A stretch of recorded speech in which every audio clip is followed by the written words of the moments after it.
Hello mga Marcy, magandang araw sa inyong lahat. Ngayong araw, tara at samahan niyo muli ako sa aming simpleng pamumuhay. At umagang-umaga nga, yung tatlo kong anak ay naglalaro doon sa may kutsyon. Hindi nga namin yung ginagamit kasi sa sobrang init ng panahon. Bigay nga pala yon ng balai ko na biyanan ni Bea at nanay naman ni Angelo. O diba, malinaw na malinaw ang paliwanag? At heto namang si Alexis at agad ako, inutusan kong magdilig at magwalis. At habang ako naman tapos nang maghugas ng mga plato, kaya isusunod ko na tong mga kaldero. Pero bago yon, huhugasan ko muna yung kanin para ibilad. Hindi naman nga to mga Marcy panis, kaya lang kasi matigas kasi may kasamang tutong. Sayang naman kasi kung ipapakain lahat sa aso. Kung pwede namang pakinabangan pa, kasi pag natuyo ito, pwede mo siyang ibusa at lagyan ng asukal. Sino mga Marcy ang nakaka-relate sa ganito? Natutunan ko nga lang din to sa nanay ko kasi mahihinayangin yun.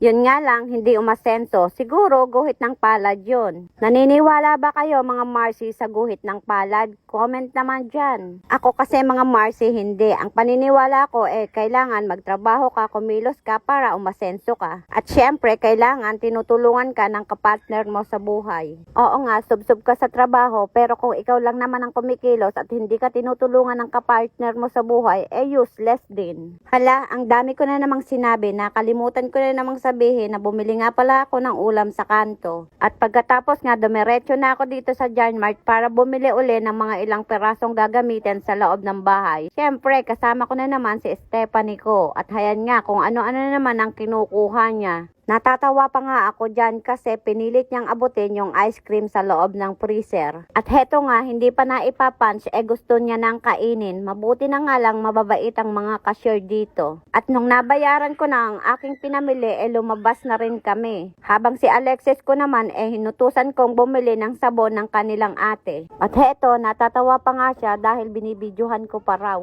Pagka uwi nga namin, inutusan ko na rin siya manguha ng malunggay kasi isasahog ko sa tinola.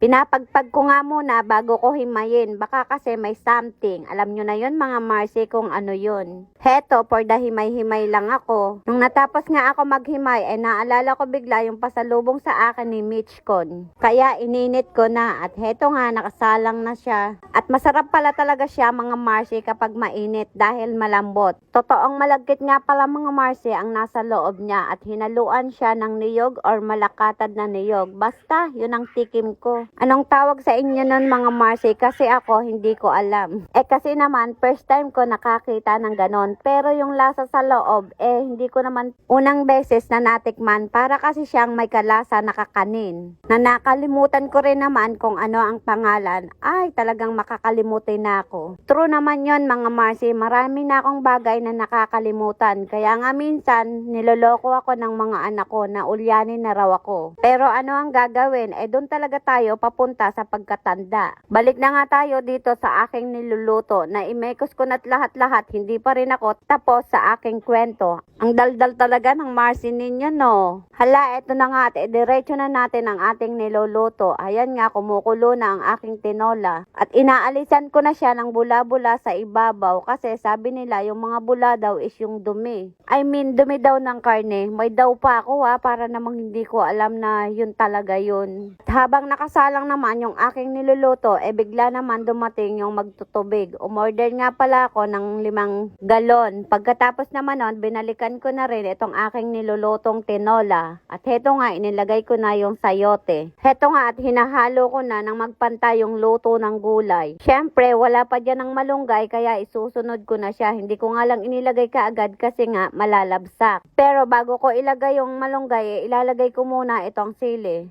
Pero isinunod ko na rin kaagad yung malunggay. At heto nga, for the halo-halo lang ako. Heto nga, malapit na siyang maluto. Tara mga Marcy, kain tayo. Ganito nga lang kasimple mga Marcy, tumatakbo ang aming buhay sa buong maghapon. Paano ba yan mga Marcy? Hanggang dito na lang. Ingat kayo palagi. God bless you all. Babush!